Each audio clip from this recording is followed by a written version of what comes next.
guys, I'm Tim. I'm Spencer. And I'm Dan. This is the Board Game Rundown. Today, we're going to talk about games we played, news, Kickstarters, and a top 5 that was Spencer's idea. So if you don't like it, Blame me. blame Dan, because he didn't say that was a bad idea. In all fairness, I was told late last night that this was happening. And I Because was you like, don't check Facebook, man. maybe. That might be why. So anyways, games we have played. Games we have played. I'm going to go first because do. it's only one and it's a video game. You played 2 Oh, games that's now. cheating. How you doing? Oh, I always let you cover those. I don't Sure. talk about No, those. that's fine. But you're right. I technically have Did you played play two games Among now. Us some more? Or is it a No, different one? actually, I got a new game. It is a lot of fun. So I wasn't going to get it unless all my siblings got it so we could play together. They Yeah, all yeah. got it. So I got Star Wars Squadrons. Oh, right on. It's Nice. so now, fun. is that on console or only And it's Steam? crossplay. Yep. Oh, nice. It's on every system and it's crossplay Oh, with every baby. system.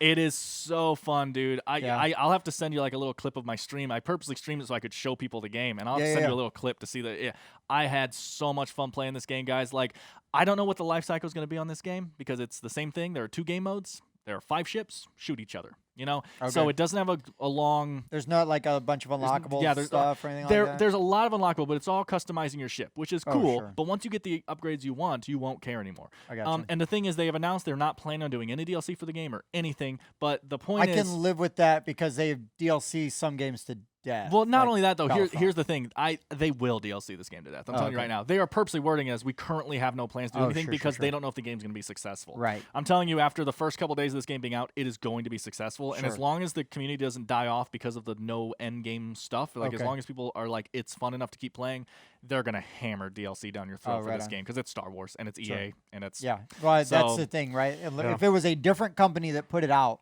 Yep. than Yeah. EA, maybe. But I'm Maybe telling they you, wouldn't. incredibly fun, first-person only, intense shooter where you can like, oh man, the amount of times where you're heading towards the capital ship, so you switch all your power to engines so that you can get that speed boost and get to the ship, and then you switch all your power to shields Nice. as the capital ship shooting. Like you can control where your power's going and rebel scum. Yeah, great Well, times. if that didn't turn you off, you are on your Twitch. Your streaming is for the Gamer Shelter. Correct. I stream on the Gamer Shelter. you Yes, go. thanks. Thanks. You're welcome. I would never name drop myself. So No, I you haven't, appreciate but you that. should. I But you do it. yeah, You do so I'm a probably stream daily. It's 3 times a week. 3 times a week. But I will probably be streaming Squadrons a lot right now because currently Call of Duty is kind of my fallback for I need to stream something, and Call of Duty is mindless. You just run Yeah. around and shoot. This game has kind of taken over that because now you fly around and shoot, and Yeah. it's awesome. That's so rad. yeah. So anyway, Nice. Star Wars Squadrons. I'm gonna try to talk this guy into it right here because it's only $40. It's not even $60 like the normal games. So It's really tempting. Yeah, I'm It just is saying. really tempting. it's real good. All right, Spencer. Well, I didn't know we were going to count video games. That's yeah, cheating. No. I have accidentally become the video game guy. I mentioned like one a week. We and try yeah. to just do board games, but That's like, why I wanted to go first. It's out of the way. Okay, okay. yeah. So Then board I'll, games. I'll skip the video game I played.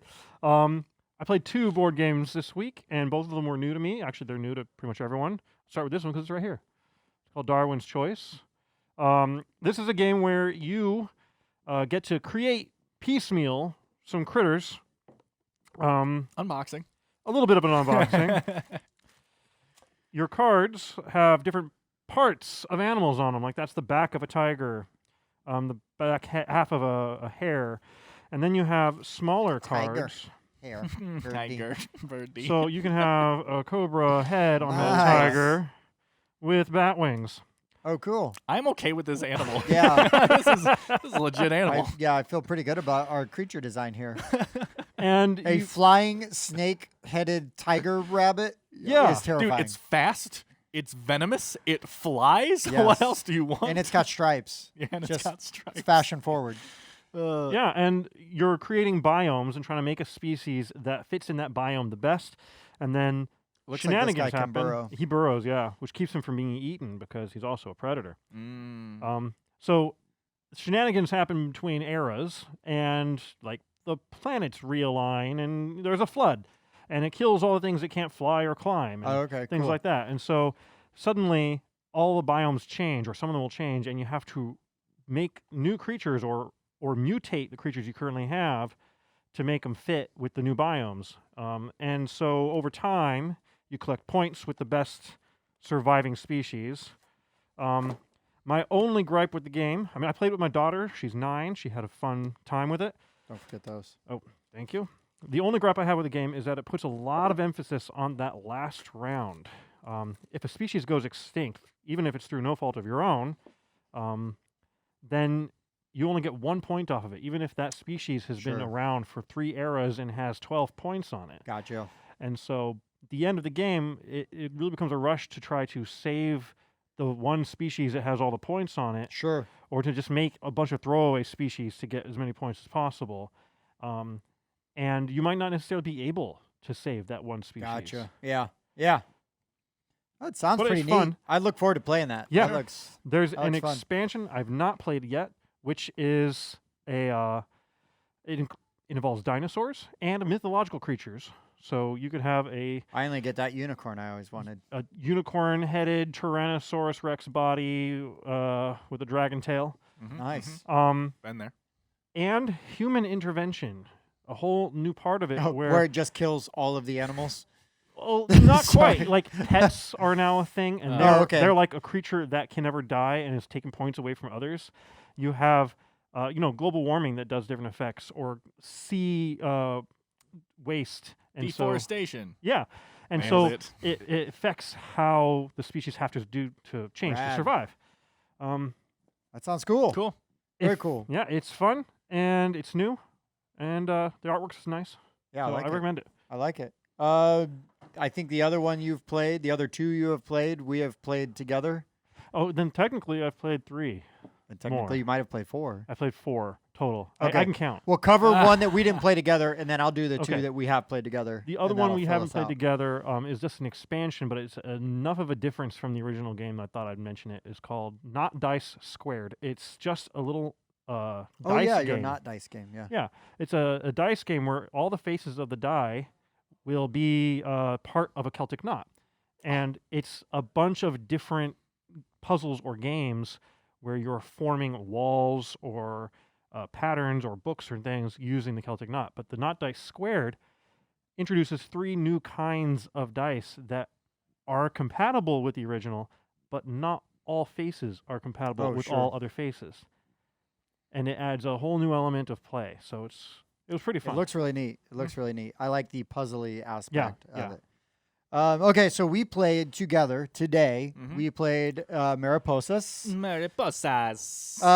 The Elizabeth Hargrave. Yep. Follow up to Wingspan. It's a solid lightweight butterfly game. And there's Butterfly game. It's a set collection.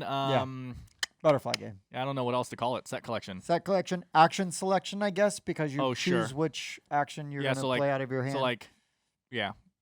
yeah, I because would there's say no that. real I deck was trying to building think of or like hand hand management. management, but Nope. no. no, Nope. not really.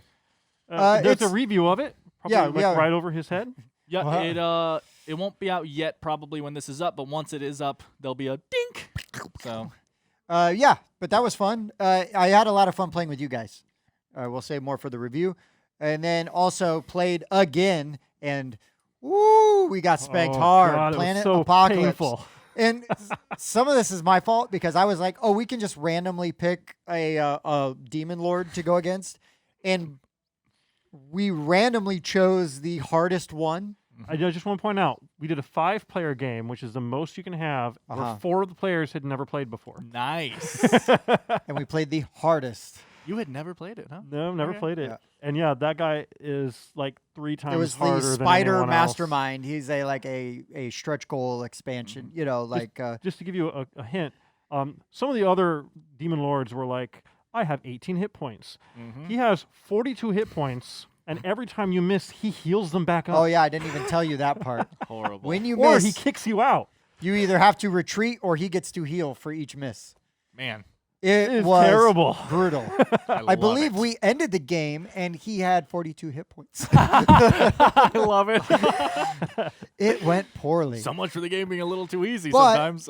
right. But I had an awesome time playing. I really, really, really like Planet Apocalypse, and I even, despite losing, I want to play it again. Like it is a game that I think every few weeks, even if I can't get it played with like a group of people, I think I'm gonna try to play it solo and see what I can do. What a weirdo. I know, right?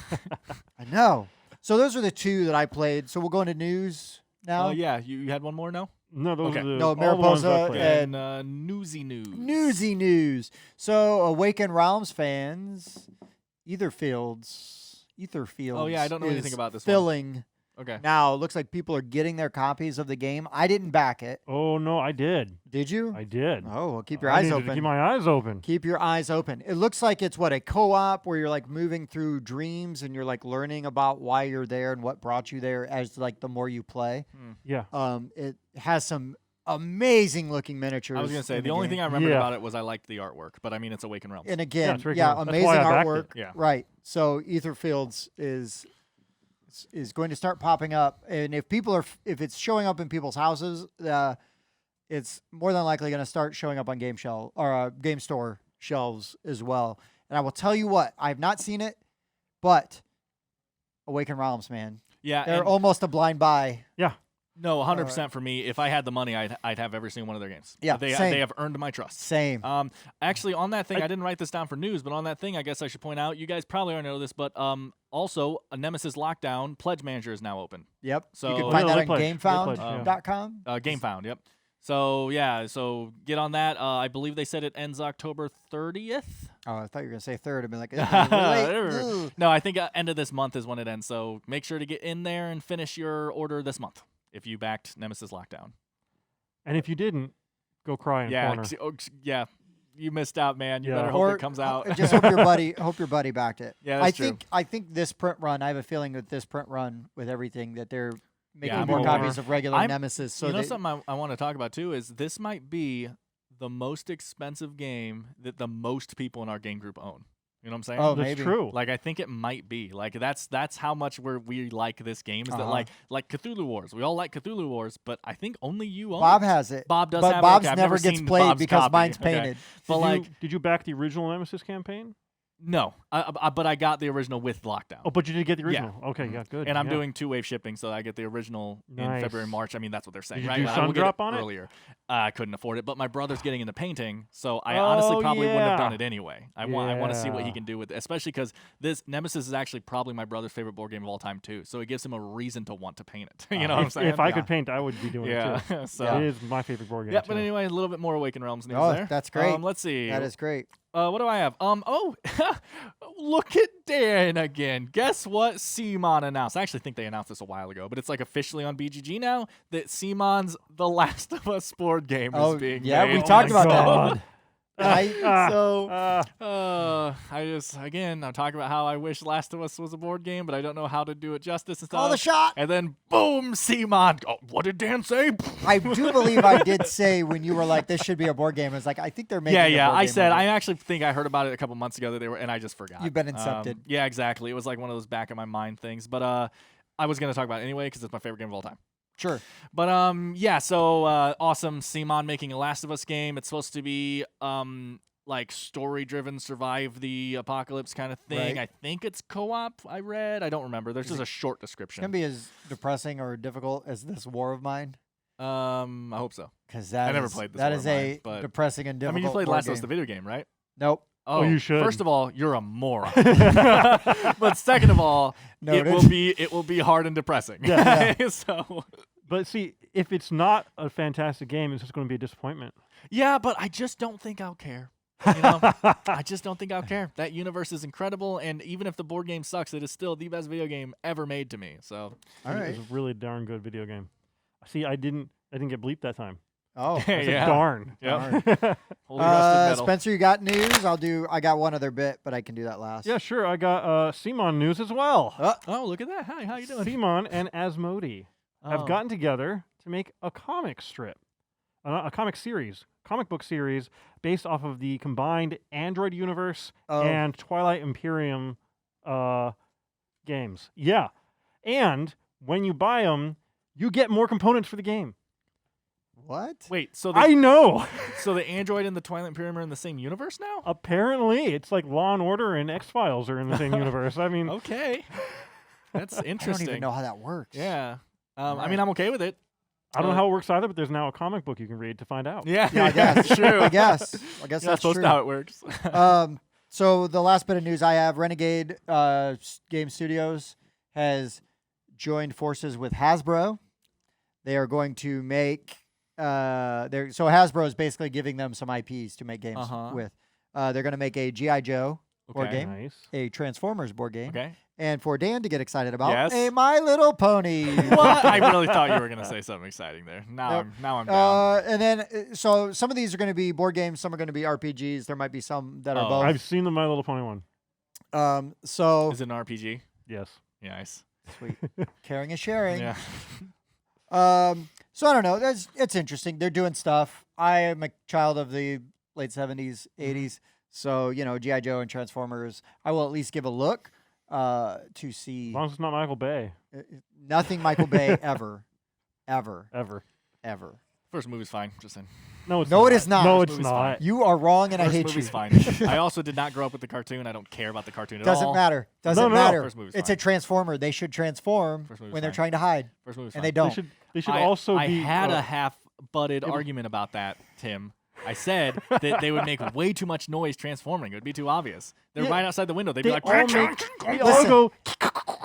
Everything else. that was a good sound. I don't know how it sounded in the mic. Everything but- else in that movie is convenient for whatever the plot is. So you're going to say that if they had transformed quietly, you would have been I like, said it that was is inaccurate. Tim, I said it was a bad argument. I'm just saying it's my argument. The only redeeming quality of that movie was Megan Fox leaning over, and then boom, we're done. Let's leave. It's been No, 5 minutes. seriously. I despise Megan Fox so much And that I that has no appeal, and I despise no appeal Shia for me. LaBeouf. So that was honestly the biggest true. negative for the movie. Just for me. do it! I can't stand that guy. Seriously, if they had gotten a good actor in that movie, Just do it! I might have liked it, legitimately liked it. Didn't they get the but- same guy who did Optimus Prime to play Optimus Prime? Yeah, That Doesn't was a good matter. actor. yeah, That's that the was only- good. Doesn't matter. They all spark.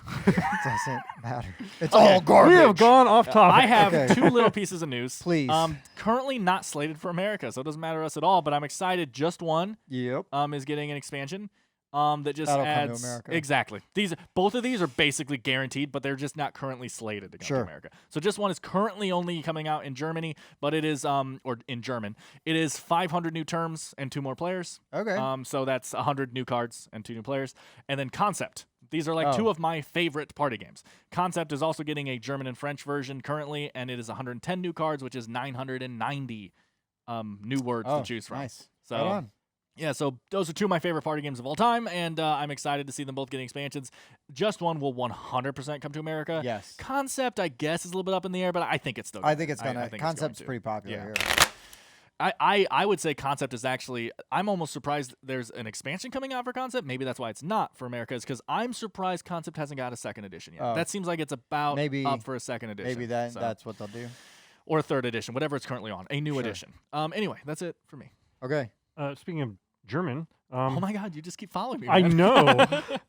Spielworks is a game company, Mm-hmm. and they're hosting an English online streaming event where they're going to be talking about all their new releases coming Oh, up okay. in late 2020 and early 2021.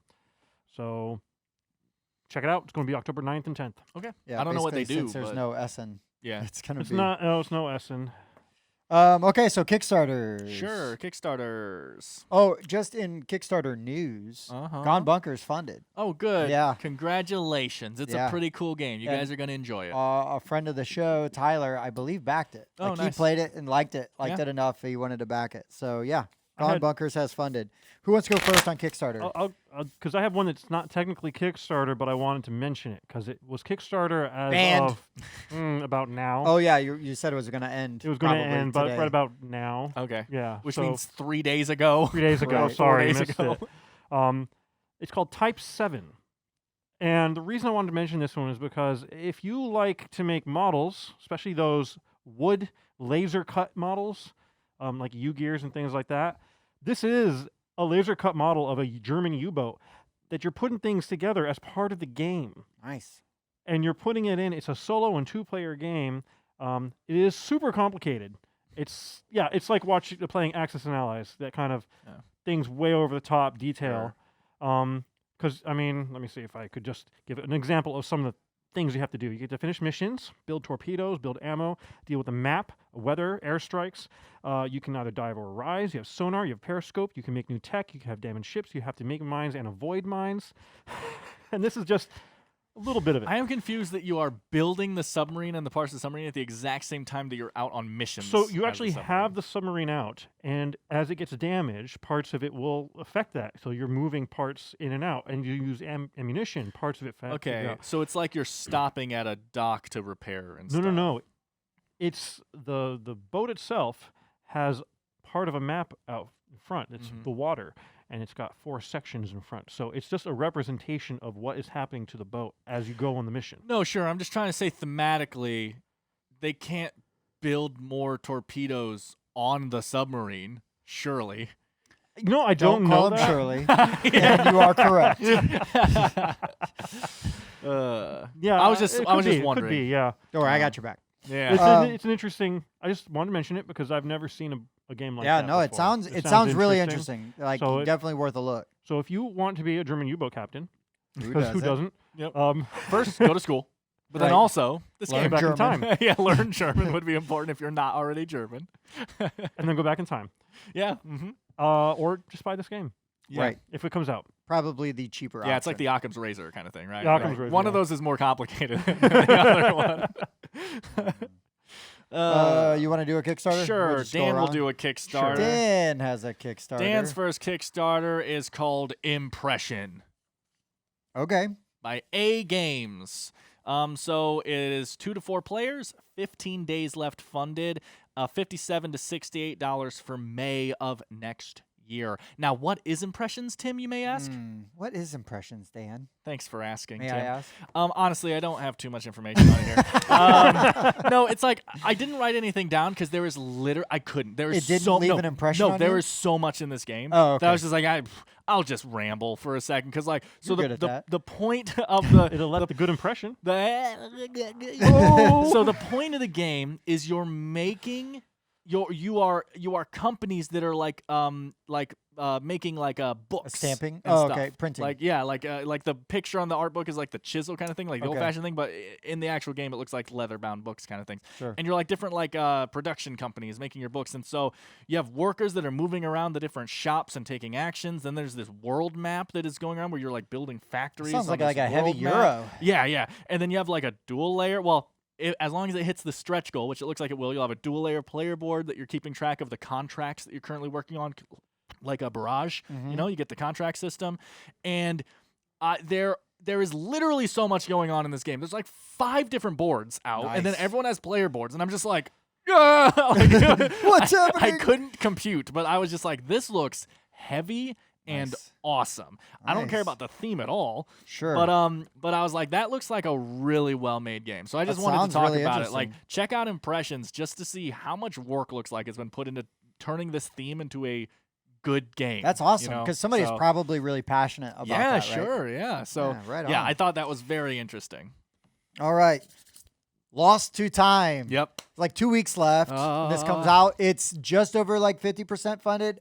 I'm really hoping Yeah, that the last it needs that last jump. get that last jump. Yeah, that this is a push. really fun, intense co-op game. Mm-hmm. It is real-time strategy, tile placement. You're building a map. Everybody's rolling dice at the same time. You've got that timer just counting down with the ominous music playing, and it's really fun. It is really fun. And you get like a little break in the middle, and then depending on how well you have done, you get a certain amount of time for the last round, which then you have to finish finding all of the keys and get to the center, Mm-hmm. and everybody has to mark that they're safe. So everybody needs the app on their phone. It is a very non-invasive Sure. app. It's very light. It is essentially a timer, and it keeps track of your keys that you have found. Right? Yeah. And you couldn't I trust me mean- with that because I would just start playing the Jeopardy theme. Mm-hmm. Oh no. It really is just a it is a turned up better version of Escape. If you've played any of the Escape games, it is literally it has a better tile system. It has better artwork. It has the app actually matters. Now again, it's not invasive, but it matters. In the Right. Escape game, it's just music that's playing. Sure. In this one, you're keeping track of things and tapping things. And yeah, because you can roll the die face that gives you more time. Exactly. So your everybody has their their phones out or their iPads out or whatever, and just it's like if you get it, man, add the time because we're gonna need it every second. Really I matters. just want to say that if it's hard to try to understand what we're trying to talk about the game. First of all, obviously things in the top here because we've done a ton of videos. We got like 4 or 5 different videos. But if you just need like that quick little thing to understand what we're saying, if you've played the Escape games, it really is similar to that. But they were just like, how can we improve every aspect of this game? Yeah. And I think they did. I own one of the Escape games. I am a fan. This game is clearly better. It is. So it's $49 in the U.S. Mhm. And I think for the game that you get in that box, I think there's a lot of value there. Yeah. I think there's a lot of strategy. It is an awesome co-op. Like, I need this game to fund because I want to play with my family. Yep. We had like a review copy of it, and I was sad to have to send it away to another reviewer because I was like, I want this game. I always want to have this game. So fingers crossed, it funds. Yep. Next Kickstarter. Okay. Well, I dug kind of deep to try to find some more obscure stuff that's going on, and this one actually caught my attention. It's called Blabble. That's my second one. Nice. Oh, you dug deep. That's my to the second one. Yeah, no, same- this is weird. This is interesting. Yeah, okay, so it's a language-based game in that you guys don't even need to speak the same language to play it. Not only Because do you not need to, it forces it you forces not you to. not to. Wow. Because each player gets a dictionary. There are so many goods, and each dictionary will define or give a different name for each good. The foreman says, I have a job that needs to be done. He tries to explain the job. Of course, he can only use the words that he has in his dictionary. And you're trying to figure out, by pointing out the things he's got, if you can make that stuff. And over time, you're like, okay, I figured out that Zaka is water, so I need... And so you're trying to... And you can't use any other You words. can't just go, Zaka. Yeah, well, you Yeah. can't touch it all because that's codename rules. Yeah, Ah, yeah, nice. exactly. And so you're basically learning a language while competing. And then you have this new aspect where something happens because it's the Tower of Babel. God comes down and says, no. And you now have to be like, okay, I have to fix the thing that I built. And we have a person who is looking out for the kind of damage. That person also can only speak in his own language. And so the lookout who's trying to help you not get things destroyed is another aspect. Well, It's interesting. he knows what is coming and has to tell everyone else what's coming so they can prepare for it. I think it's how it works. So he has So to you're running say, around trying so to he has to say- say like storm is the one that's coming, or like earthquake is the thing that's coming, but he has to say it in his language, Right. and everyone else has to realize he's saying earthquake and then figure out how to stop an earthquake and then play the cards and stop an earthquake while none of them can speak the same language.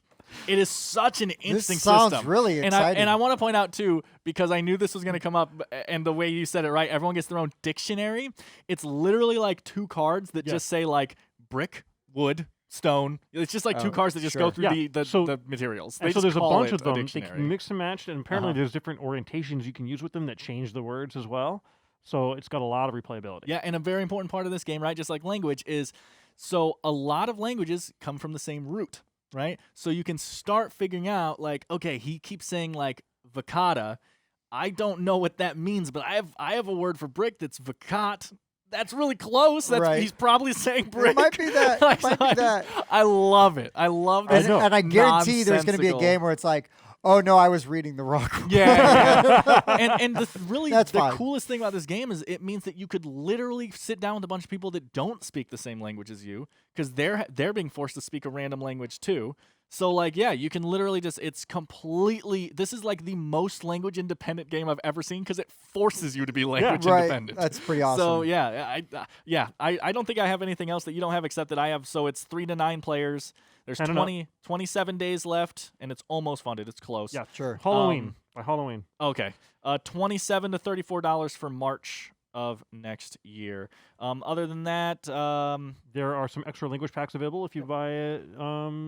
yeah. They say will never be available again. It's like 2 extra language packs, which adds a couple hundred different possibilities or something. Nice. They said. But and yeah. I'm a language buff. I'm a Right. writer, so yeah, this is right up my alley. Yeah, I was not expecting anyone else to pick this. I Me was like, neither. I was like, this is weird. I love this. Well done. Well done. Well, I'm gonna just go down Houston, we have a dolphin. I'm gonna. I want to play that.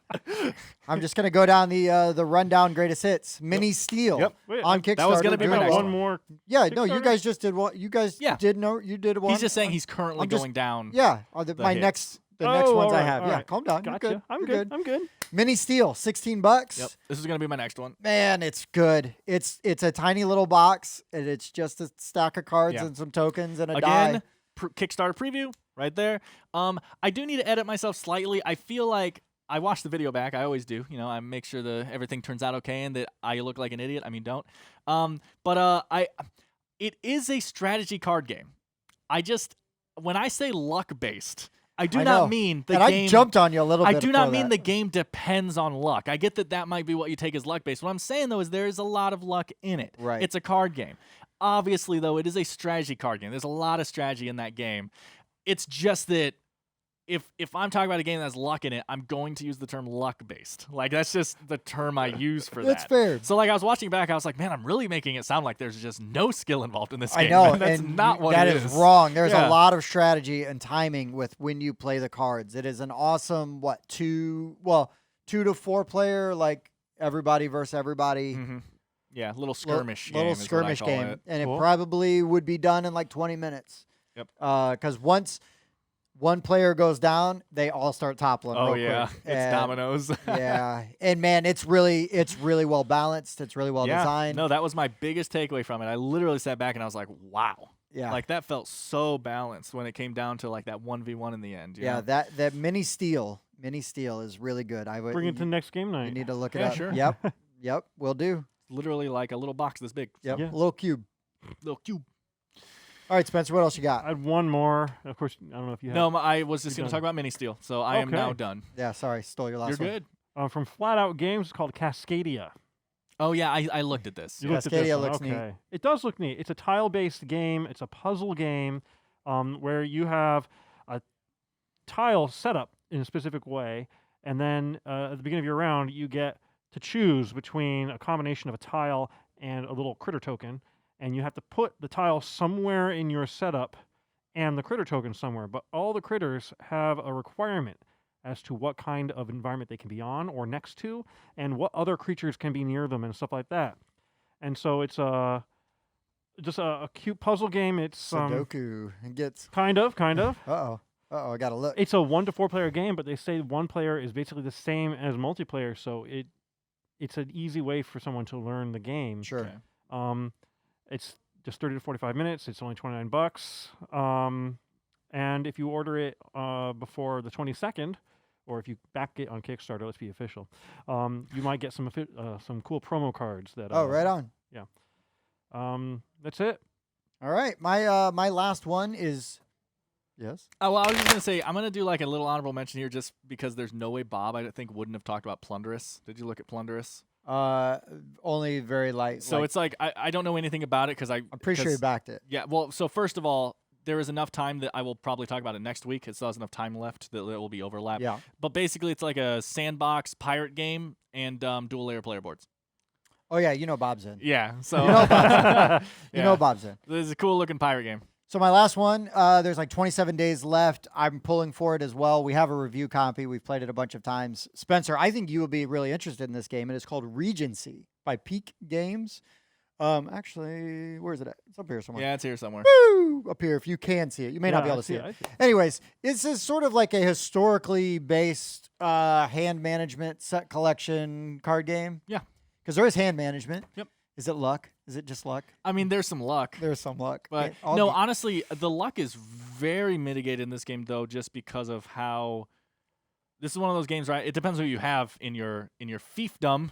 Mhm. I don't know if it's fiefdom or fiefdom, but depending on who you have, right, is the cards you can play. But it's one of those games where all the cards feel so powerful that Yes. that to me personally mitigates luck a lot. Sure. When it's just like, oh my god, everything Spencer did was so powerful and broken right there. My turn, I'm gonna do powerful broken stuff. You know what I Yeah. mean? Like that always I mitigates believe luck for me. we played a game and you were griping about like how powerful Bob's move was, and then you went and literally did something at least as powerful, Oh yeah, if but not I more. was and doing then that I'm on like, purpose. and then I'm like, what are you complaining about? Yeah. Like you just got twice as you know. Yeah, that was on purpose though. I just really like complaining about Bob. So you get you basically your player mat is a ruler from ancient times, right? So you could have Genghis Khan or Alexander the Great. Alexander the Great, so on and so forth. There's a ton of leaders, different leaders from various time periods throughout history.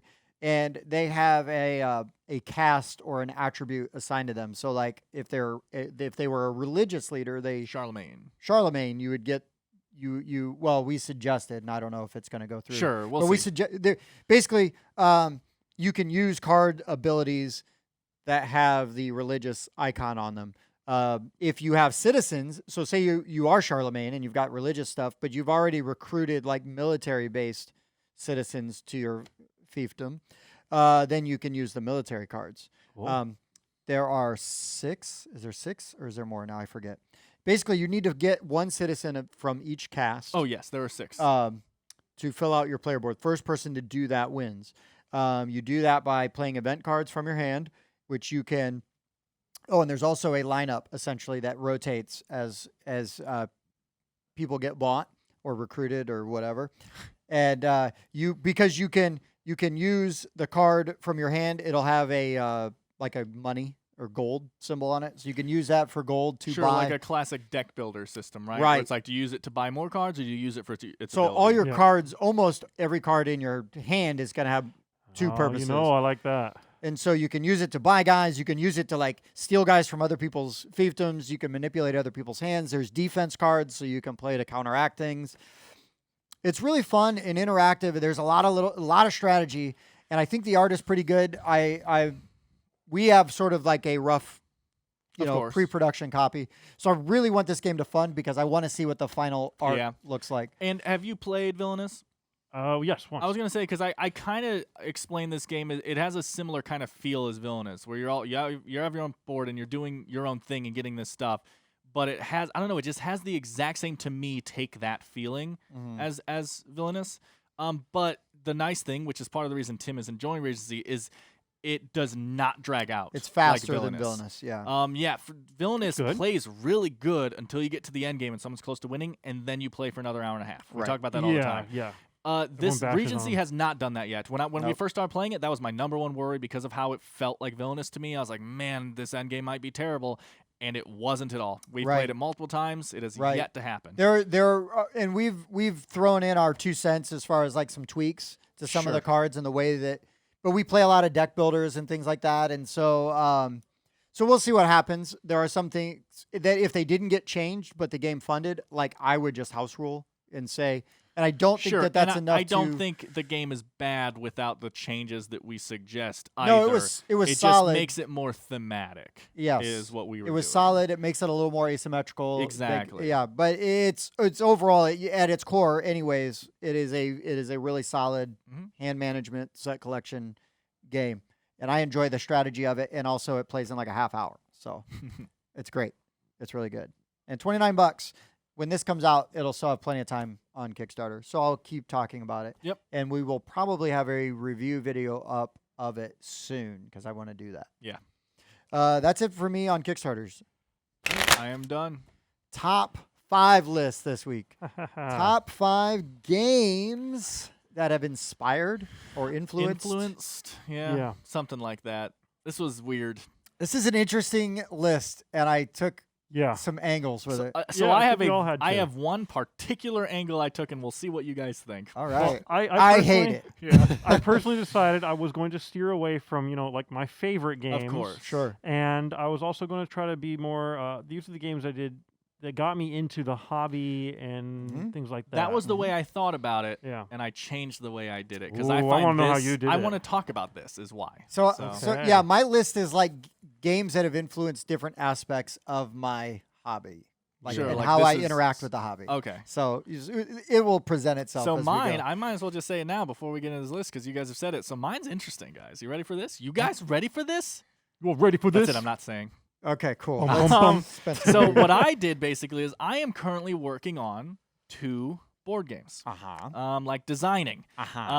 Tim is helping quite a bit with one of them. Hello. I honestly actually call the second game his now just because I'm putting so much more time into The other one? The other one that I'm kind of just like, hey Tim, what about this for your game? And he's Yes. like, Dan, you came up with the idea for this game. It's your It's your game. game now. It's your responsibility.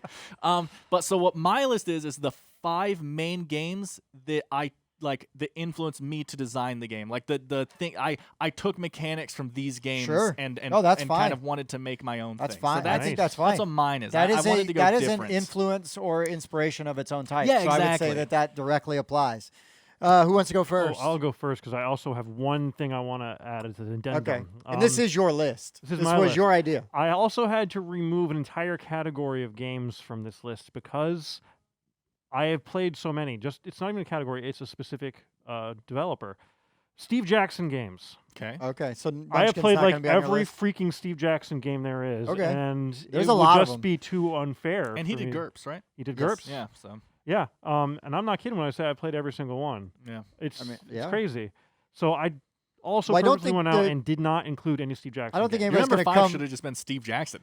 I don't think- I don't think Yeah. anybody's going to make a run at you for like, well, there was a distinct lack of Yeah. Steven Jackson, Steve Jackson. games. No, I wanted to point out that I found a lot of Steve Jackson games to be influential Okay. in my hobby, Sure. things like that. So I'm going to start with number 5 and give a good reason for it. It's called, and it's very obscure, Dark Cults. Okay. Okay. It's a 1983 game by a company called Dark House. It is a storytelling game. Like it. Okay. And this influenced me because it was the first storytelling game I'd ever played, and I loved it. It was kind of like a judge kind of thing. Sure. One person plays as death, and the other one plays as life. And you start off with a card. There are the different kinds of cards. On a location card will say, you come up with a character. Mr. Forsyth walks out of his home, and he discovers a dead body by the side of the road, and you play a card that represents the dead body. And danger grows. And then it's life's turn to figure out, how do I save him, spin it, and stuff like that. And as you go along telling the story, you have to go back through all the stuff that's happened. Nice. And in the end, life or death will take the win, or he might get away, and neither one gets the win. Isn't this a Whose Line Is It Anyway game called Fortunately, Unfortunately? I've never heard of this. Could be. Where yeah. they're having a Yeah. conversation. They say, well, fortunately, the dead body wasn't actually dead. He was just sleeping. And then the Yeah. other guy goes, oh, well, unfortunately, He was sleeping in the middle of the road. and, goes, and they keep going back and forth. Yeah. Like, so, Kind of, but iDark Overlord I also was gonna plays like say, this, and iDark iDark Overlord. Overlord is so much fun. yeah, I have not played But it's any goofier. storytelling game, It's- but this sounds a lot like iDark Overlord, which I have been very interested in. So this actually sounds Yeah. This very is a cool. more serious. now I'm going to version. get a copy somehow. I'm not going into details, but I will be getting a copy of it, and so you guys can play it. Yes. But Yes. it's one of the other things that I found fun about the game is after it only takes like 5 minutes to play, and afterwards you're like, well, Mr. Forsyth's son goes out and discovers his body. Ding, new card. Yeah, no, I mean, we've talked about this a lot. We really like games where there's a story. Exactly. Like, even if it's It's the even if memory. we've made up our own story right after the fact, like, oh, well, we had this great adventure, playing Exactly. this, and With it's Nemesis. Right, So Nemesis- easy to do that. Nemesis every we talked about that time. with Yes. Planet Apocalypse. Yep. Yeah, Nemesis is like the one. It's like the storytelling game. It's Yeah. kind of insane. I Every love time it. you play a Oh, game, God, you I walk love it. away and you're like, I talked about this on the show once. I think I need to make a journal of every game of Nemesis and turn it into like a TV series because Right. it would totally work. Right. It's such a cinematic Nemesis, the TV series, it kind of starts the same every time, but Always game. ends- Unfortunately, Yeah, fortunately, everybody's alive at the beginning. unfortunately, not at the end. so Dark Cults. Dark if you Cults. can run into this game and you like that kind of game storytelling, open-ended kinds of things, Yeah. go for it. So it's only 2 players. It's only 2 players. It is actually a precursor to a whole bunch of other games that have come after it. Sure. Okay. So there's as a lot far of as I room could for- tell, it was for the growth. first of its kind. But Oh, I cool. might be wrong. But go for it. Number 5. You want to do yours? Yeah, so I'm being a cheapskate again for number 5, but it's true because of the way I design my list as the things that have influenced me. I put it as number 5 because it's not Is a board Nemesis? game. Oh, No, it's not a board game. It's a video game, It's and a I know video what it game. is. So one of the games we're designing kind of is the bones of Dead by Daylight, Yeah. which we've talked about a lot on the show. It is one of my favorite video games of all time, and the lore and the universe that game has created, we kind of wanted to do something similar. So we're kind of taking a basic gameplay idea of what you do in Dead by Daylight, but covering it in a theme of a story kind of that Tim has been working on Right, for a while right. and stuff. Just doing it. And yeah. Right. So I don't want to go too into it because it's a video game, but Dead by Daylight is Yeah. literally the bones that the meat of my game is built off of. So I had to mention it in this list, even though it's a video game. Sure. I'll allow so it. That's Not just because That's I'm the working on it. only video game. I'll allow it not just because I'm on that project with you, but Yeah. because I think that it makes sense. Yeah. It makes sense. so It's the only one. Daylight, Dawn, Dead by Dawn, Evil Dead 2. No. Oh, got it. Already a game. Already a game. Okay, so this will be interesting because this will be completely different Mhm. than you guys. Oh wow. So my number Rainbows. 5 is Star Trek: The Deck Building Game. Okay. When I first got into this current version of hobby board gaming, deck builders were one of the early types of games that I glommed onto. Yep. And I found this Star Trek game for really cheap. It was the original series. I'm like, hell yes, give me Captain Kirk, give me Spock, give me McCoy. Like, let's do it. And that rule book is so bad. So I've it owned this- influenced your hatred for rulebooks. Yes, I've owned this game for 6 years, I was open-ended with the question. and I have only halfway played it once. oh Wow. really? I need to get on BGG and find some rules. At one time, the reason I even got it halfway played was because I watched a video where guys like Nice. trying to Come on, break Rodney it down. Smith. Get on it. But this really was the first game I encountered because, you know, you get into the hobby and you're like, everything is magical and good and I love every game and this theme is going to be perfect for me. And then you get the rule book and it's like record scratch. Oh. And it's, oh my gosh, the rule book is so, I mean, we might as well be playing Blabble. Like, I can't understand. It's in a Sure. different, it's not even in a different language, but it's in a different You language. know, Tim, you should just make a how to play on this channel, and then Yeah. no We one has to should. deal with that again. We should. And then you guys can play it with me. We Exactly. can all suffer. So this was the first bad rule book I've ever encountered, and it Nice. kind of opened my eyes to the harsh reality that you're going to run into some stuff that you don't like. I in don't the- remember the first bad rulebook I in ever the got. hobby. That was a long time ago. Oh, so yeah, Star Trek: The Deck Building Game, number 5, Good stuff. for bad reasons. Yeah. All right. All right, Spencer. My number 4 is kind of a guilty pleasure. It's an old game from '92 from Milton Bradley called The Omega Virus. Fortunately, Oh, wow. I also have played this game. I might still have a copy in my dad's attic. Unfortunately, Yeah. I haven't played it yet. You can come over to my place. And we'll play. Fortunately- Isn't this the game where it's like, you suck? You. and Yeah. start yelling at You you idiotic human, human! You will lose. No. You'll be like ready to put in the code because you're going through a space space station, station. and some Omega virus has taken over and is taking the computer over slowly. Yeah. And it's timed depending on how difficult you want it. Right. And it's kind of semi-cooperative in that you want to kill the thing, it can win, but also a specific player can win. You can attack each other and keep each other Yeah. from getting the keys. You're do trying to get the stuff. keys to unlock the different Yeah. things, and then you got to get different parts of the code to And then put all in. of a sudden, while you're about to type in the code, it'll go 10 minutes until I take over. You human scum. Yeah. It's the Oh, boy. cheesiest voice. Yeah. It's great. Now- It is great. It is the epitome. It is like the epitome of a 90s Just cheese fest Like, board game. board is game, mass fantastic. market board game. But it's not really mass market because it's right on that Yeah. Oh, yeah. line of And the hobby game. It's going for a lot right now. When I last checked, this thing was going for 150. It has gone up to 350. Wow. So my copy, I'm like, I've got it. I'm like, maybe I should I hide mean- it from my kids. I mean, is Omega Virus really worth Nemesis pricing? I'm just saying. Right. Well, I included it because it was the first game I'd ever had that had an electronic component in a board game. Sure. Mhm. And I also include it because it has that cheesy fun that you sometimes really want out of a game. Oh, yeah. No, I would say Omega Virus gives you an experience. It Like when you does. play it. It gives you an experience. I just play with Tim and I get told that I'm an idiot human. And Yeah, I'll be like, "You idiot human." Yeah. And he's like, "Shut up, reptile person." Yeah. Okay, so mine aren't written in specific order, so I'm just gonna. Sure. So next, I'm gonna do Fuse, which we've talked Oh, about yeah. recently on the Yep. show. I like Fuse quite a bit. It's not my favorite game or anything, but I think it did a really good job of having that timed feeling with a cooperative game and with dice pulling. All three of those things are in my game. Now, not in the exact same way as Fuse, but Right. you know, I liked the way that game combined it, but basically part of the thinking going into this game was how can I take Fuse but make it feel like a real game instead of like a party, you know. Fuse is one of those is pretty light. It's literally a 10-minute timed party co-op game, you know? Like, so I wanted it to feel heavier, feel more meaty. You're making real decisions, you know, which some people might say that about Fuse, which bombs you're taking and defusing in which order, but I just don't feel that way. I wanted a meatier game. Yeah.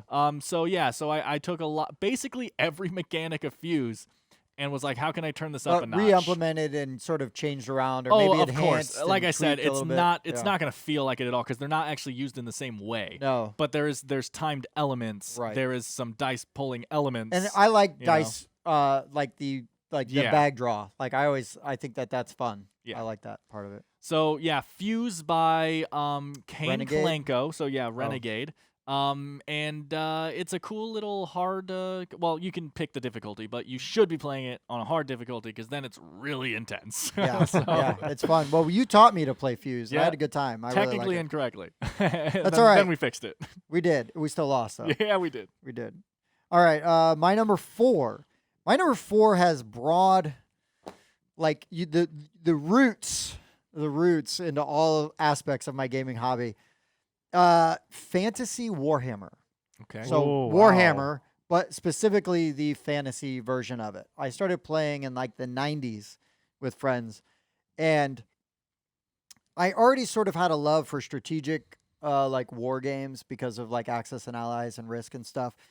But this just like ramped it up by a million between the customizing your army builds. You know, you pick a faction, and I did Wood Elves, but then you could like build your units and your armies and equip them. You know what I mean? So like you could really get into the minutia of it, and like, you know, you've got 100 points, like make a 100-point army, and we're gonna do a battle.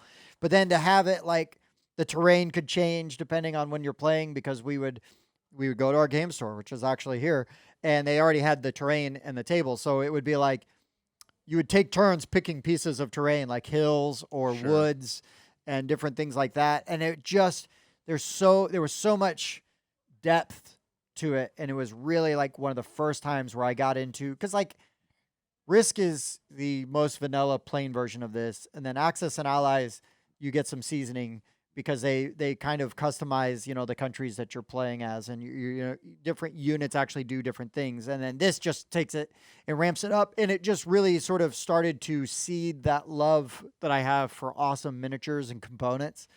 So Warhammer, I have so many fun, stupid stories Yeah. from playing Warhammer, you know, and it's like we, you know, it's just, I could go on and on and on. I mean, a game with a universe that incredibly well thought out and stuff is going to have stories. And it was well thought out then, you know. Yeah, sure. And there's even more. I don't play Warhammer anymore, but I always sort of have like this soft spot in my heart for Warhammer stuff. And I always kind of look at the minis because the minis are all amazing. Games Workshop stuff is top notch. Yep. It was top notch before Fantasy Flight and Simon and all them were top notch. I've played a lot of the video games in the Warhammer universe. I've never done any of the tabletop stuff. Sure. The tabletop stuff is a lot of fun, but it's a commitment. Sure. And Well, okay. I mean, I have Relic, sure. but Right. But that's also 40K. I'm going to have to make a confession. I have never played a game in the universe at all. oh, really? Yeah. Yeah, it's an incredibly well done universe. Yep. Just that art style is And fantastic. I enjoy the fantasy version more than the 40K version. I know Okay. I have friends that love the 40K version and swear by it, and it's fine. But like, I just like the fantasy stuff Mhm. so much. I actually don't know much of the fantasy stuff. I mean, I guess Vermintide, the video game, Yep. is the fantasy stuff. Yep. And I've played that, but I think that's it. I think that's the only Okay, side sure. of that I've seen. So. Yeah, there's more for 40K than there is. Sure, for, it's so famous. yes, I mean, it's huge. people who aren't in the hobby and stuff hear 40K and, And you- like you just kind know. of know what they're talking Yeah, about. you're like, oh. So, Yeah. All right. Well, number 3. I chose my number 3 because it not only has been influential on the kinds of games I've enjoyed, but also I use it to get other people into the game There we go. thing. nice. San Juan. Oh, haven't Oh, played it. that's it. It's a 2004 game. I've played from Aliyah. Puerto Rico. Exactly. Rico- But I've it's a also played spin-off. and love Puerto Rico. So it's a spin-off of Puerto Rico. When you play Puerto Rico, all the workers that you have that aren't in the field go to the city of San Juan, and you build up buildings in San Juan. However, the card game is basically, let's just take that bit and develop it. And it's the first game I played where every card is used as a resource, as a building, and as money to buy the stuff. It's like Race for the Galaxy. Sure. But it's simple and it's fun. And I have used this. I've gone to friends' houses and brought it. I was at a retreat, and I had a bunch of teenagers, and they had nothing to do. I'm like, I brought it out, and they just loved the game. I could never actually play it because they had taken it and were playing it themselves. And so that's awesome. That's great. Yeah.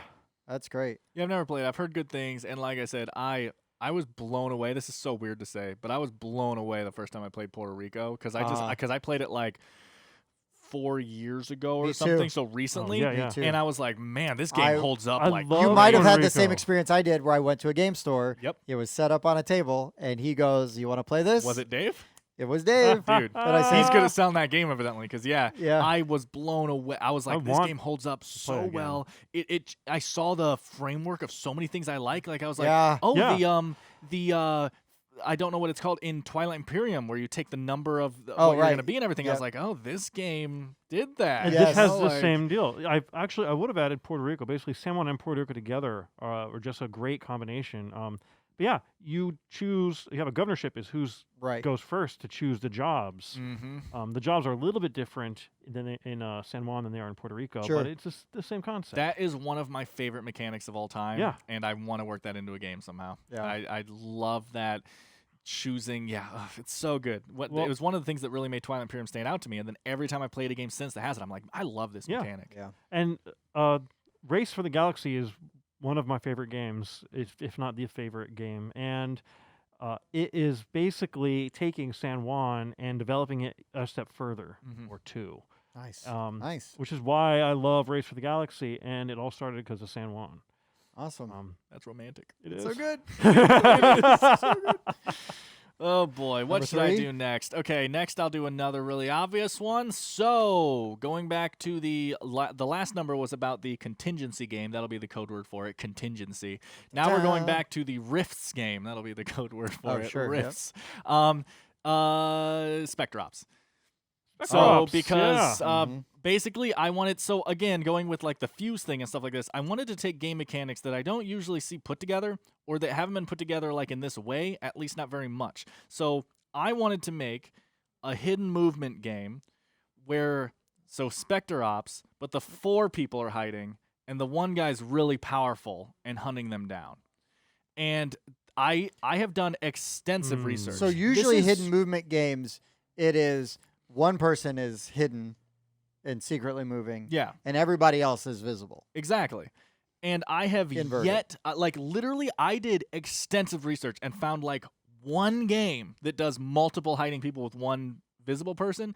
And I think it was Nuns on the Run. Guns on the Run might be I think it, that's the only other game that does it, and it plays completely differently, but it Right. has that kind of thing. And so I'm trying to make this. I really like hidden movement games, and I really like the feel of Spectre Ops and stuff. But I wanted to flip it around and be like, okay, I am like this super powerful hunter guy, and I need to find and kill you guys, and you guys are doing your best to work together and Right. hide Achieve together your and objectives achieve your and then objectives. escape, right. Yeah. So Spectre Ops, but like literally turned upside down. The world turned upside down. Here we go with Hamilton again. But, Oh, it's good. Yeah. So Spectre Spectre Ops is an awesome Now you're game leaving me with anyways. questions like, do all the hidden players know where each other are? I will answer all these questions for you. Ooh, do all the hidden Off camera. players know? Off camera. Off camera. Off camera. We gotta have some It's trade still, secrets. it's still a buddy. work in progress. But Still a work in yeah, progress, I yeah. have an answer to most of the questions. Yeah. So my number 3 is still Same in that vein. vein of Fantasy Warhammer Mm-hmm. because towards the end of my time in Fantasy Warhammer, it got cumbersome carrying around like a huge tote full of armies and then like going through the book and, Yeah, I and bet. working out points. And my friend that I got into Warhammer with, he is also like the guy who ran most of our like role playing games, like our Dungeons and Dragons, Deadlands, whatever games.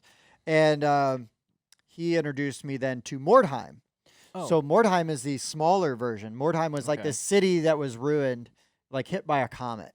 And so there's warpstone in there, and it's evil and corrupt. And Of course. so you make this small, like 5-person warband, and you equip them, and you go in. Everybody, you build the city, you set it up with the terrain, and then everybody is going in, and the terrain is like busted out buildings, burned up buildings. So there's multiple levels, and there's ways to get up, and there's rules to get up and down. You can get knocked off of ledges and take Wow. damage from falling, and everybody's got their own unique warband. And the thing that I loved about Mordheim even more than Warhammer was that you not only do you customize your warband, but you play a series of missions. So the gold that you come out with, you spend to buy better Carries equipment. over. You might gain injuries. Okay. And so maybe this guy now can't move as far as the other guy, because he's got a bad leg. This sounds very XCOM-y. And it kind of is. Yeah. It kind of is. So a precursor, really, to Sure. that. And then, you can level up guys. They can die. Yes, it's very much XCOM-y now that you say it. I'm like, yes, I'm describing XCOM, but in a fantasy setting. But yeah, it's really, I really just, again, it's like we all had our own stories for our war bands and why they were, who they were or why they were together. And you came up with, if your guy got injured, you would, after the match is over, if he lives, you roll on the injury table, and it's oh, he lost an eye, so he loses one to his Oh, it happens. to his ballistic skills. Sure. And so then we had this whole story of oh yeah, when he got clobbered by that troll, he got hit in the head and lost the eye that One-eyed way. Willie. Yeah. Wait. Yeah, I mean, we would even change names, adjust the the Sure, names of yeah. the characters as they. Junior. So Mordheim is to Warhammer like what X-Wing is to Armada, kind of. That's what you're saying. It's you're Mordheim's a the small, smaller yeah, condensed. it's like a small skirmish Yes, version of this yes. big war game. Yes, that is a good way to put it. Okay. And if you like the XCOM video games, because it is not like the XCOM board game, Exactly. but the XCOM video games, which I do like, it is like that. Mhm. It is like Cool. that. And man, it just, again, it really colored my preferences early on, right? For Yeah. what I like in board games. So again, influential, right? It had a lot Yeah. of influence early on. So I will pass right. the Warpstone shard to you now. Okay, Stay well, on theme. the next two, my last two, are ones that I grew up with. And I mean, I have a sister who's 12 years older than me, so she was into it and got me into it at a really young age. Drugs? Well, they would be cheaper. Are you kidding me? I've never dropped that much on Kickstarter. Okay. So I'm going to go with one called Riddle of the Ring Oh, from yeah, you told me- 1982. told me about I this. found a copy from Fellowship Games. It is basically you get to play the movie or the book series of The Lord of the Rings. And you start off as either Hobbit or a Black Rider. You tell me there's a Tom Bombadil in this game. There right is now. a Tom Bombadil in this game. Yes. Yes. Stands in? The game did it right. Yeah. I love that character so much. You go from place to place. There are cities that have they're either good, bad, or neutral. And if you go to a good city, you're more likely to get the good faction cards and stuff like that. And basically, it's all about collecting the different cards, because you have one of the cards randomly in the deck is the One Ring, but no one knows who's going to get it or when. And the idea is to get down to Mordor, and if you are the hobbits, you have to throw it into Orodruin, Mount Doom. If you are not, if you are one of the Black Riders, you got to get it to Barad-dûr, the tower, which are like Right two next things to away from each other. Yeah. So it just becomes, at the end, you get down there and you're destroying every army and weird thing you've got down. Except there are a couple of other cool cards in it. Like, you have Bilbo. Bilbo can look through the deck and find the One Ring. Oh wow, Nice. he just knows where it is. And then there's Gollum, who can steal it. Yeah. And so, yeah, there's just all of these cool little things. It was very fun. And granted, the map does not look exactly like the it's map, fine. but it's fine. And it was always a game that I would want to play. Mhm. I would go back and want to play it again. Right. Um, But that is also a book series that is near and dear to your heart. you well, know, yes, so. it is. Just finishing up reading it with my daughter. Nice. We're Nice. halfway through book 6, technically, considering each Oh. one is 2 books. So yeah, Fantastic. The Riddle of the Ring. Riddle of the Ring. All right, Dan. Number 2.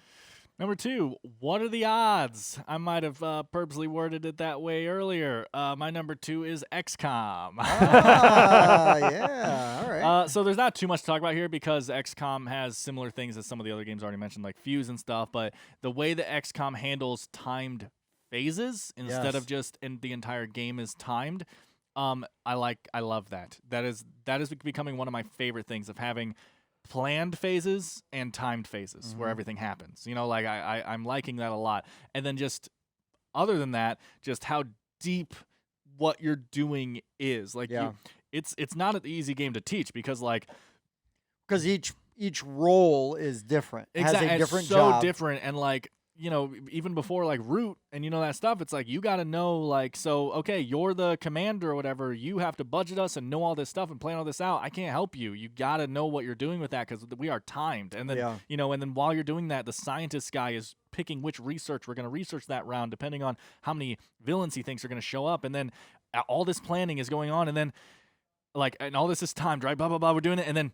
okay, timer stops.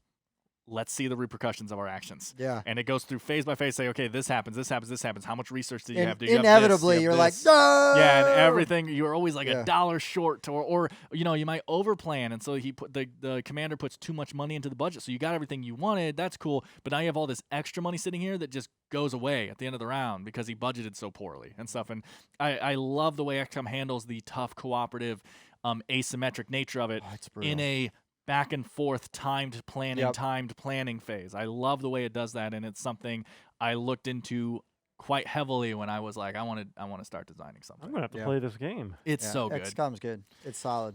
It's really solid. It gets hated on a lot, but only because they did take, and as an XCOM fan, they took the most boring part of the video game and turned it into the board game. Yeah. I just think they did it really well, though. They turned it into a really good board game. Yeah. But the XCOM board game initially you would think would be more of like a Mordheimy kind of a skirmish thing, game, right? you know, because most of the XCOM video game is you put your guys down and then it's like tactical like movement and you know getting your snipers in position, fighting, and then after missions you go back and you budget and you design your base and then you go back into the action. And they were like, let's make a board game on XCOM about the budgeting phase. Yeah. Like, those damn accountants. So no, they know the board gaming audience. If you just gave us your taxes and said these are points, we would do your taxes and you would save money. That's true. That's true. That's true. Man, this is true. a fun game. Okay, Dan, can you stop playing that? We got to do our taxes. That's boring. I'm doing this right here. You're gonna absolutely love my number 2. Cool. You're gonna love it. Okay. Champions of Midgard. What? Oh. It influenced you to hate worker placing? Yes. So no, Champions of Midgard was the first game that I encountered where it takes a game that I already liked. Should have liked. And I should have liked. Mm-hmm. It is the first one because it's like it is. I don't care about the theme. I don't care about the Viking theme at all. Actually, maybe it might have even been a negative at the time because everything was Viking games coming out at that time.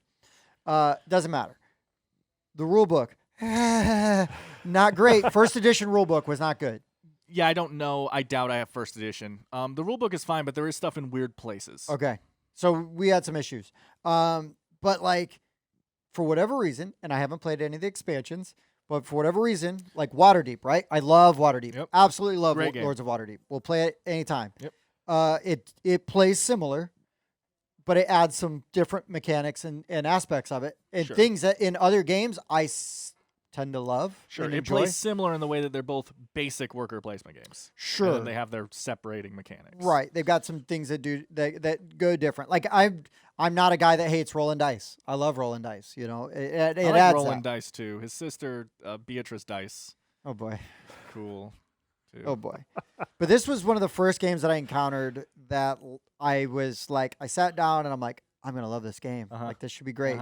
And by the end of it was just like, I don't like this game at all. Which is just crazy. I just do not like this game at all. It's so good. I will say that base game is a little underwhelming. So we had a hard time learning it.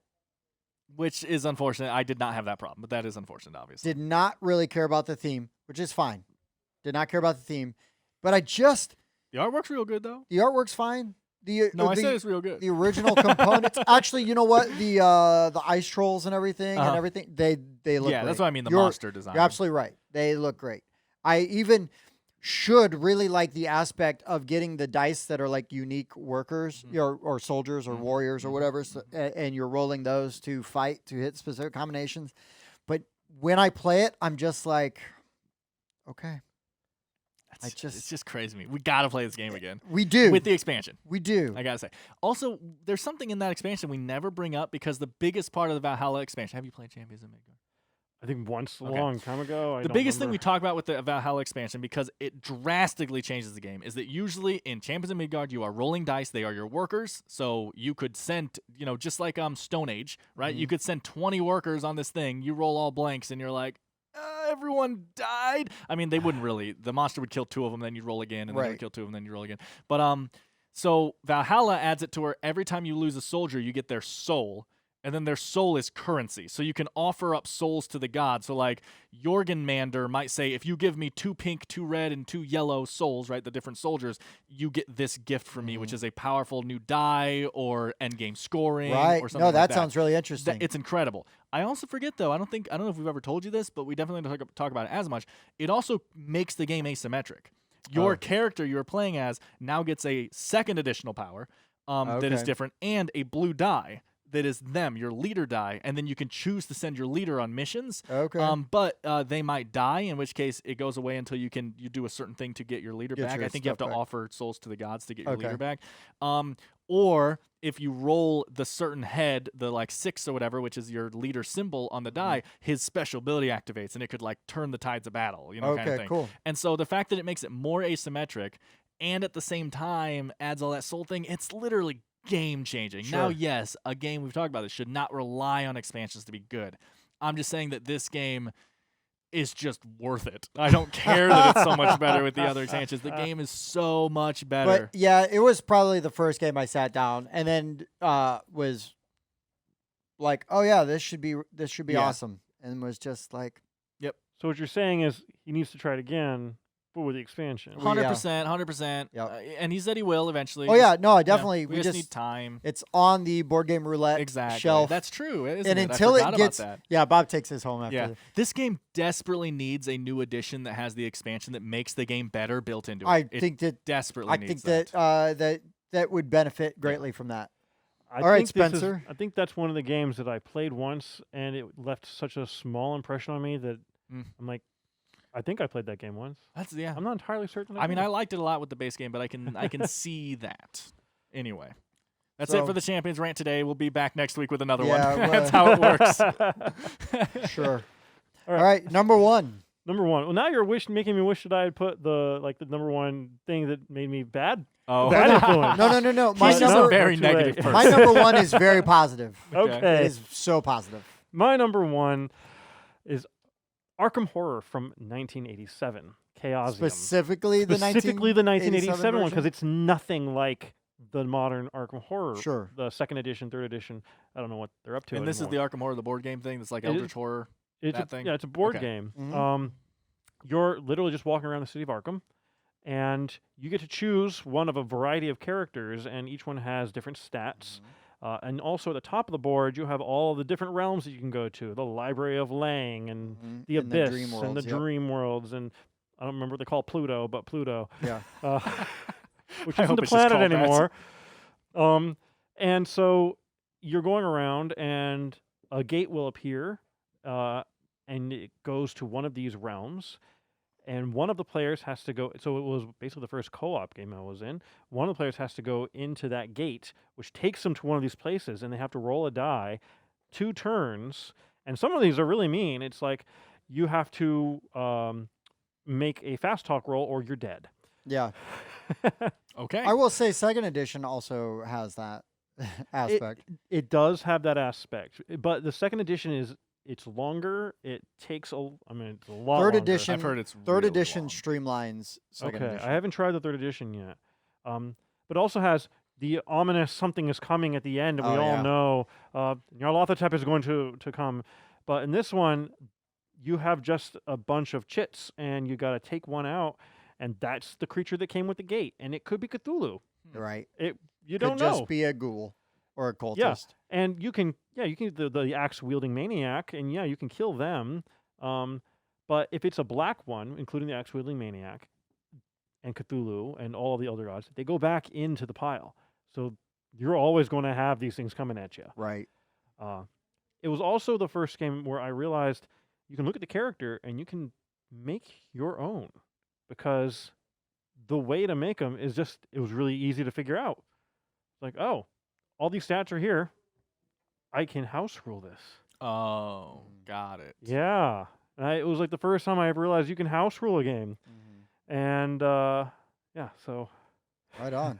Arkham Horror is good. I've never played Arkham Horror. I've played Eldritch Horror. And I've not played Eldritch Horror, but I've heard amazing things about Eldritch I was going to say, Horror. honestly, from your description, it's insane how similar they are. It plays so similarly. It's just that in Eldritch Horror, there aren't the other zones.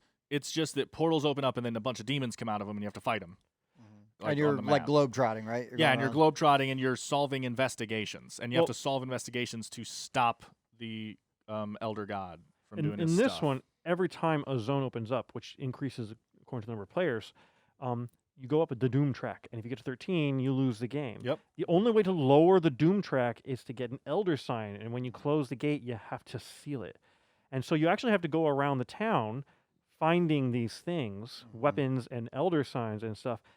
But if you go into, like, the cave, you might run into Joe Montana. Or if you go to the press, you might become tenured and get a job with them. And so you could actually have a whole interaction with the city that has nothing to do with Cthulhu and all of his minions. That's cool to me. That's cool to me a lot, because I love, the game gets crapped on a lot, but I love Arabian Nights. Yeah. And yeah, it's like that toned down kind of just live your life. Yeah, exactly. kind of thing. So, yeah. Okay. We'll play Arkham Horror 3rd edition sometime. Yeah, I'd like that. Yeah. Eldritch Horror is another one of those games where you will always leave with a story. I need to play Eldritch Horror. Just because of how the game plays so out. Yeah. Oh, yeah. We would always make stories with the characters. And if your character dies, you get to pull in a new one, because it's not fun to not have a character. Right. Easiest way to get around player elimination. Yeah. They just start over. Well, of course, Apocalypse lets you do that. You literally just start over. You got no items or anything. So. All right, your number one. Well done. My number one, the big boy. The big boy. This one is actually kind of a work in progress. I don't know what I'm going to take from this game. But Tim and I talked a little bit about a card system that we might implement in the game, and we were going back and forth on ideas, and it's not specifically this game. We could also throw the basic idea for Race for the Galaxy and stuff, where the cards have multiple purposes. I love that. I love that so much. It's just very complicated to try to work on, right? Oh, yeah. But anyway, the one that I wrote down was Hoomglaven. Hoomglaven. No, what is this? Gloomhaven. I love Gloomhaven's card system. The top and bottom tier cards that have different things, and then you pair them up. Like I'm not really interested in the pairing thing so much, but the cards having multiple things, or even like, if you hold the card this way, it does certain effects, but if you hold it upside down, it does different effects. Right. Like something like that. Having card options or a card system that gives you options, and then you can communicate with your team, kind of like, okay, like, do you need me to move a lot this turn, or repair something this turn? Right. Or, do this or this, and like that kind of stuff. Yeah. So honestly, you could take a lot from Gloomhaven and design your own game out of it. There's a lot in there. That game has almost every game mechanic ever made. got a lot. It's so big. It is, yeah.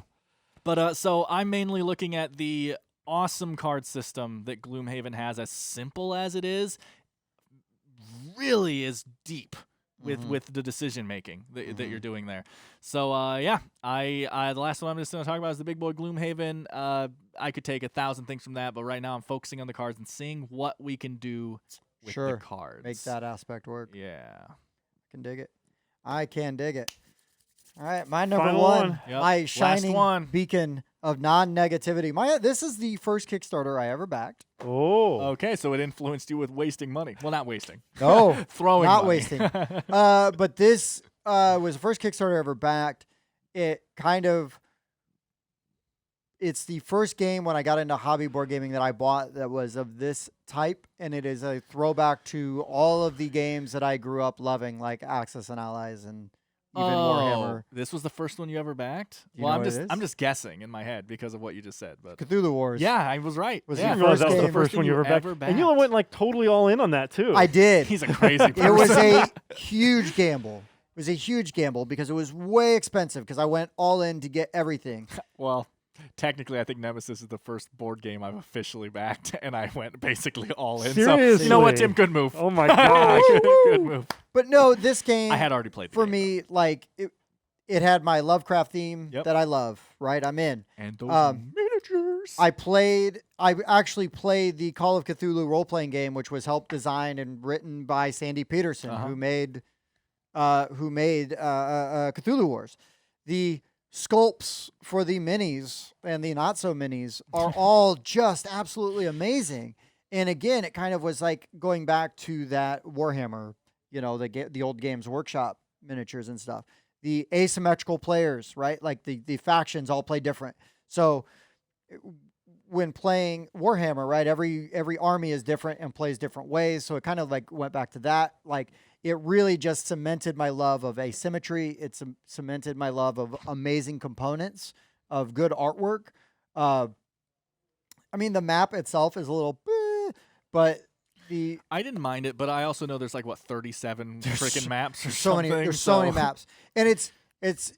I only say it's because it doesn't like pop like the Mourner's Call Oh, sure. map, right? Like that map's amazing. Or Yeah. Root, right? Root's map is really neat. I guess, but that game had to have a map where it was so clear to see where the zones were. Yes. Yes. Yes. So the map is really like the only thing that is just sort of functional. Sure. Everything else is functional, but serves like a greater purpose. But in its as well. defense, there's so much plastic being put on You top barely of the see the map, map. you can barely see You it. barely see the map. I'm like, okay, this section I gotta somehow pile on top Speaking of each of- other. But this game, like the upgraded components, like everything, like it totally influenced everything that I look for in other games now. Like, are the components good? Mhm. If it has miniatures, are they good? Are they durable? Asymmetrical factions. Yep. Like all of these things. It's been so influential, and it's like I love that game. And people also like table presence. That's like the table presence game. Now Yeah, I've got a it few others that will compete, and they're not all just Peterson games. But there's a games, lot of them. but they're But man, it really influenced a lot of my approach and joy for the hobby and Kickstarter. Like really, after going crazy on a Kickstarter, and I got lucky because it funded and it filled. It took a while, but it filled. I got lucky. I got really lucky with that being my first one and dropping a lot of money on one. But I mean, it has helped me like get a good relationship with the people from Peterson Games and things like that. And it feeds my hobby, it's that perpetual motion machine. And I can always get that game played. I go to, yeah. I go to a convention or a meetup and people are like, "Oh, you didn't bring it?" And it's like, okay, I can bring it. I was really happy the first time I played that game. I wasn't sure how it was going to go. Sure. I mean, I wasn't doubting. I just literally didn't know anything about the game. Right. And I liked it a lot. I'm surprised yeah. even like sometimes I'm surprised at the people that do like it. Oh, Like, yeah. because Catherine played it She liked it a lot. and she had a good time. Yeah. And your wife is very like sweet, like Well, seeming. And not if you she's played board games with her. sure. Well, yeah, I know. She's like, "Oh my god, could you turn around, please?" Yeah. Right. Uh, Right. But yeah, and she's here manipulating this mob of angry tentacled Yeah. beasts, as we're fighting for world domination. Speaking of, hey Peterson brothers, thanks for watching again. So you guys should really add a faction to your games from now on. Who cares? Just create new Lovecraftian lore called the NAATSOH faction, so that it's the not so. Or something like that, Okay. because I really want this not so miniatures thing to take off. That's all I'm saying. I think it's genius having them called not so miniatures in this game because they're freaking huge in the Peterson games. What do they call them? Bigatures. That's a stupid word. Not so is better. Not so is better than bigatures.